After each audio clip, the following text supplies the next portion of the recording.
thinking about trading Jarren Duran. Like, everybody's like, yo, you got to move on. You got to make room for Roman Anthony. Yes. If you move Jarren Duran, Yeah. like, listen, this is my thing, okay? In the beginning of camp, like, how many of these young kids going to make the roster out of spring training? I said, hopefully none, okay, because they're young, and I want to get some guys that have been in this league for a while, and you want to compete for a division. You want to make the postseason. You've already got 3 rookies up here. You're going to have a 4th here soon.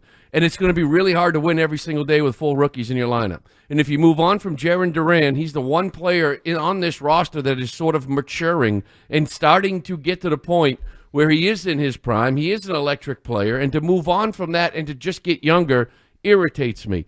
You are not going to get any help for the big leagues if you move him to San Diego. You are going to get a double-A arm. You're going to get a single-A shortstop. They got a catcher, I saw. Great, you can get a catcher. That is fantastic. You got Narvaez here right now.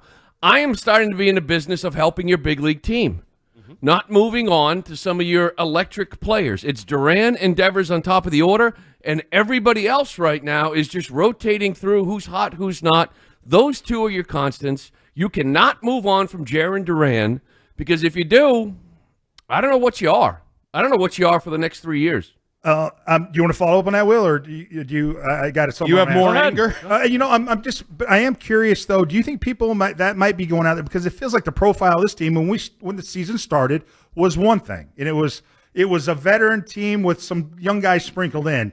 Now it feels like the profile of this team is very different now with the key injuries that they've had to Bregman and Casas. Now it feels like a young team, and now, okay, that's where this stuff, I think, Jarren Duran, hey, trade him, get younger, and it just feels like the season is flipped on what the profile of it is. The reality is, and I said this before Bregman went down, I had a little walk, it was always a young team sprinkled in with a couple veterans. Gotcha.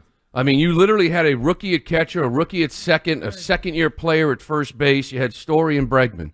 You had an outfield of Duran starting to come into it with Rafael and Abreu. You know, you had set up guys like Slayton, who was a Rule 5 year plus, Weissert, Whitlock. Like, you had youth all over the place.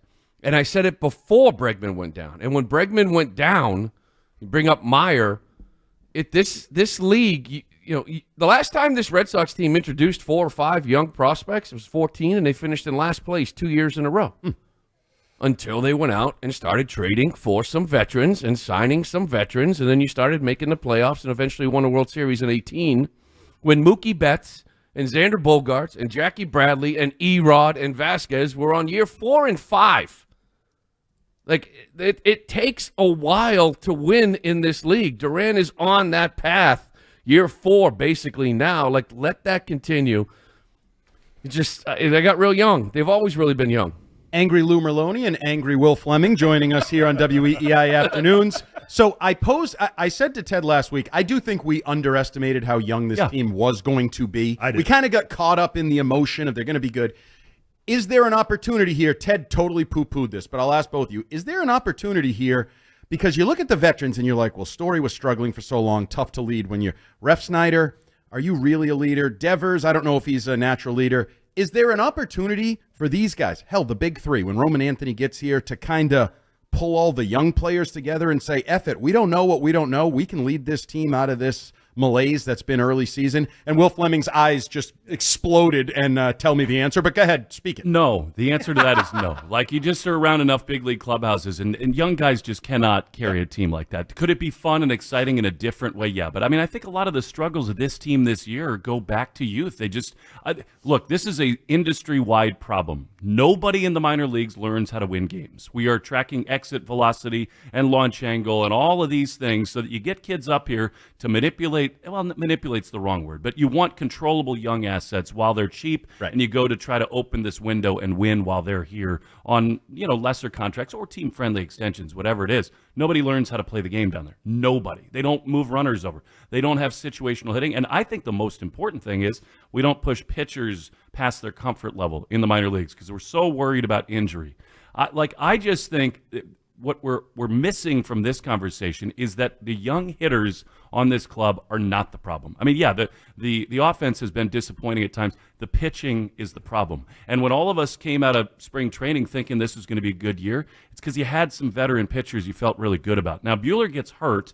That's part of it. But how was not good at all. He's now hurt. Bayo has regressed in a major way. And so, Bayo is a guy like Lou's talking about with Duran, like third, fourth full year. That's what you felt like you could lean on all 5 days in the rotation. Without that, then everything is so much more sort of exaggerated. Let me ask you guys, because I listen to you guys all the time. In the pitching, you mentioned the pitching, Will, and Lou, I hear you talk about this all the time. It's like, why not a fastball there? In the Red Sox, we looked at, they're I think dead last in throwing fastball. 21%. How about that research from Dan Ball? Yeah. He's the best. It out. He's the best. And I can tell it frustrates you guys because there's a predictability in that. It's just like when we scout the opponent football. So if you know a breaking ball's coming, obviously it's easier to hit.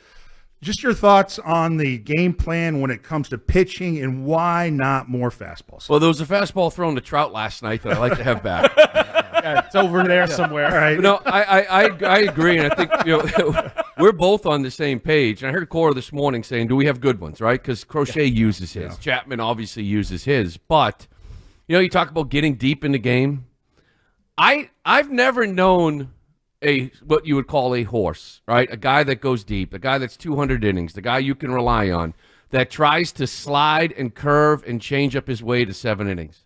I've never come across that guy. Like every horse that I know, fastball outer half, fastball strike 1, fastball strike 2. Hey, let's get this at bat over with. Sinker down and in, ground ball. Attacks with the fastball. But to ask a guy to go 7 innings trying to throw sliders and changeups and curveballs, I think is just too hard. I don't think you throw enough strikes with him. And because of it, you're getting 4 2/3. The pitch counts are going up, 5 innings.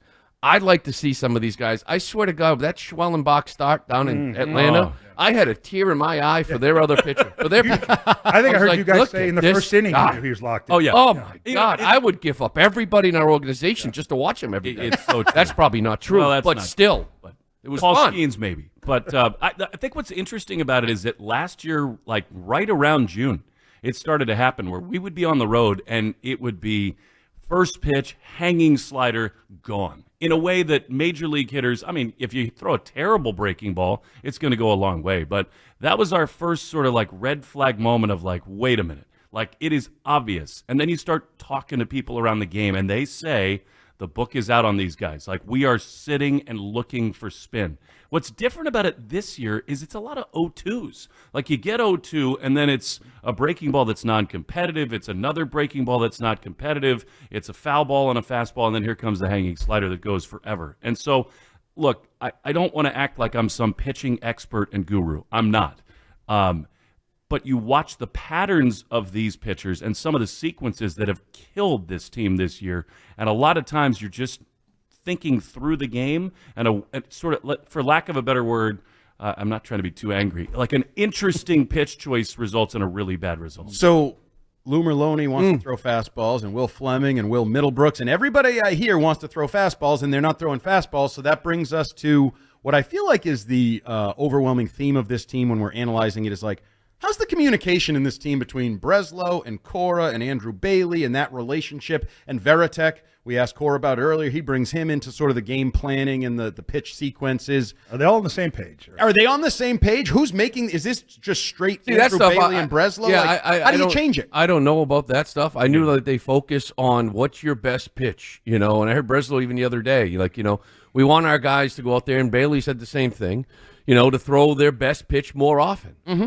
Well, if I know that, and you know that, then as a hitter, I'm going to be like, and a lot of times guys do go to their best pitch. Sometimes you can look for their best pitch, and they're going to get you because it's that good, But I feel like we've, and listen, I'm not wanting everybody to go out here and throw fastballs all day. Like, Bayo's got a good one. He should be able to use it because some guys can't, and I understand it. They don't have that swing and miss fastball. You would just, sometimes I see 0-2 fastballs down the middle taken for strike 3 on opposing teams. Mm-hmm. And I'm like, well, there you go. Right. But don't because they're looking for something else. You can tell by the reaction of a hitter what they're doing. They're sitting soft because in general, I would say the book is out a little bit. Mm-hmm. That's all, and it has been. Well, it's been out since last May, if you run some of the numbers. I think another part of this, too, is that in the modern game, and certainly in this organization, it's about, like, creating new breaking balls, right, that you're trying for the first time. I mean, how many of these Red Sox pitchers come in with, like, a sweeper they found in the bullpen 2 weeks ago? And, if you're facing Ronald Acuna with a pitch you've thrown 20 times in your professional life, I just think all these things are sort of related. I'm curious. What is there anything that surprised you this year? I mean, some of the play of Narvaez or anybody. Is there anything that's jumped, in a positive way that's been a surprise or? Well, Narvaez. Positives. Narvaez. Yeah. Well, but awesome. guys, it's always negative. Let's talk. No, Narvaez. I mean, he's been unbelievable. Not just behind the plate, but for a rookie to come in and take over a staff and to do what he's doing defensively. And like the first month, he was hitting 200. And Cora kept saying, "There's more there offensively." And May, he went absolutely nuts. Now, I don't expect him to hit 350 every month. But I think he's a good player. He's a better defender than people thought, right? Yeah, he's fantastic. I think he came up knowing that he was going to be a good defender. But I just feel like what you've seen, just the overall picture of a rookie coming in and controlling 13 guys on a staff has been impressive. The other one is just the best version of Devers I've ever seen in my life. Just like I always wonder if you could take an aggression away from an aggressive hitter, a bad ball hitter, and boy, if he could just be a little more patient early in counts and get in the hitters' counts, what could he be?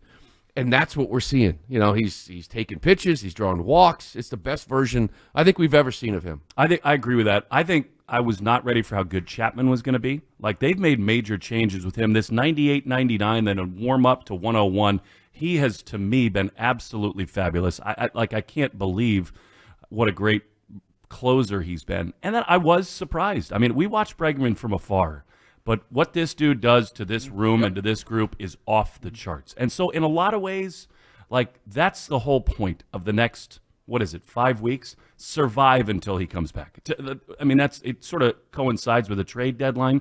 Try to stay in it because they are not nearly the same team when he's not in there. He just impacts every corner of the whole thing. So I know you guys are P1 listeners and you follow. I know you follow on Twitter because you're at me when you want to yell at me. So we put out a poll most days on at WEEI Afternoons. What do we got today? Today I went with, do you believe the Red Sox can turn things around enough at least to play meaningful baseball beyond July? You want to know what the results are right now? I can guess. Yeah. 64% no. 36% yes. So you're telling me there's a chance? You're the guy who knows more. You just told me in your little open here that you know more. You know more things. Is this team going to be playing meaningful baseball in August, or are we going to be turning our attention to the Patriots in training camp? I think to Will's point, you got about a month right now. You got to try to figure it out. Yeah. And I know that trades aren't possible right now, but dealing from a position of depth, I think you got to try to get some help. I think you need a bullpen arm to make sure you try to hold on to some of these games. And then when Slayton comes back, you're absolutely loaded. But I think the next month is going to be extremely difficult because you're asking young players to figure it out really, really quickly. And Marcelo Meyer is it's just like all the kids that we saw before. You hope that these guys in 4 or 5 years turn into all-stars and MVPs. And I still think they're going to be. They're extremely talented, but you don't see 99 with a split like in Worcester too often. You know what I mean? So I think there's a big adjustment period for guys coming up. And I think this next month you're going to need some big performances from some guys. And that's why I keep talking about Trevor Story. And he saw it the other day in Atlanta. To me, he's got to get hot. He's got to get hot. And whether you think he can or can't, whatever. And if you can survive it and get Bregman back here, meaningful, yeah. I mean, are they going to do damage in the playoffs? I feel like they're very young. I'll enjoy watching them play. But I think they're young. Will, you're the eternal optimist. Well, you were the eternal optimist before the season started. As of Friday, you were F-bombing me and cranky and angry and yelling at the world. So optimism still in there somewhere? There is. Now, I just do want to clarify this. Over the last 3 years, I've developed this alter ego on that podcast. Here's another homer. Tremendous last night. Maybe your best inning ever. Mike Trout hasn't been good. Oh, he is now, or whatever you said. The reaction. One homer in 34 that games. Was your home run call? Oh, there's another. Yep. Yeah. Tremendous. By the way, that was awesome to watch, right? If you're 10 games over, it's like, oh my God, Mike Trout's homered at Fenway this None if you're Richard Fitz. No, not Well, you saw history. This place has been around a long time, and you saw history. Never been a first inning like that. Better or less. I'm optimistic big picture in terms of the young guys growing and doing all this stuff, but I can't lie, and I try never to lie on the air in the games. right now this thing feels like it could go in two totally different directions. It really does. You watch the games. Our fans don't want BS. I can't say I feel really confident they're about to win 15-20. Every night they prove to you that they just are not doing that right now. And with the pitching injuries and all this stuff, we'll see. Watching Crochet every fifth day is awesome. Maybe we get Anthony and there's a little fun and a little juice there. But until they consistently win these one-run games, it's hard to think that there's going to be some big correction. And before we let you go, just so there's no confusion, let's get a real clean, tight prediction of what you're promising me the next week or two. Roman Anthony will be here. Correct? I think so. I do. And what else is happening that you're not guaranteeing big things are happening? Guaranteeing it. Not guaranteeing it. Second one, I can't say. But there's big things coming. I think. Yeah, okay. I think Roman has to. It's just a matter of time now, and that's the whole optimism part. It'll be fun. I enjoy watching Campbell even go through struggles. Yep. To see how he kind of changes and adapts. Same thing with Marcelo. Same thing with Roman and Narvaez. Like I enjoy seeing if Bayo can figure it out here tonight. So I enjoy all of that.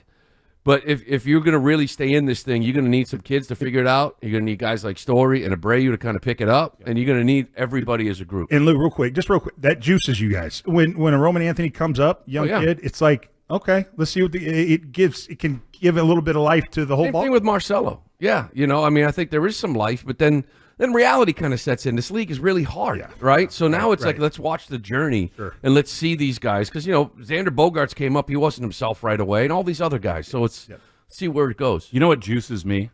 Ted's 6 bracelets, his camouflage flip-flops. I mean, that is some major action over there. I love it. I never met Will. We go in with a hug and hugged it up. It was awesome, man. I looked up. You were my human peace treaty. He saw you, and he just melted. He's like, nope. The feud is out the window. If he's on his side, we're done here. No more F-bombs. I apologize. I will say, what's crazy is, like, I hear those highlights back, and I heard the people were making fun of me for the oink oink with Crochet the other day.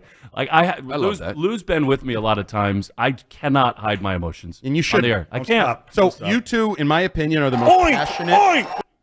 Passionate. Whoops. That's the Wow, example. I missed that. You two are the most passionate voices around the Red Sox right now, and people appreciate that, good or bad. They'll also appreciate if they turn this things around and you guys are, enjoying it and celebrating in the booth when Roman Anthony hits a 454-foot home run here at Fenway Park. So I promise you we will. I hope. I'm looking, and I'm looking forward to the other thing that you won't tell. I know you are. It's always what they don't tell you that's the real good thing. Lou Merloni, Will Flemming, thanks for joining us here on WEEI Afternoons. Good game tonight. Hopefully, maybe, could be. We'll see.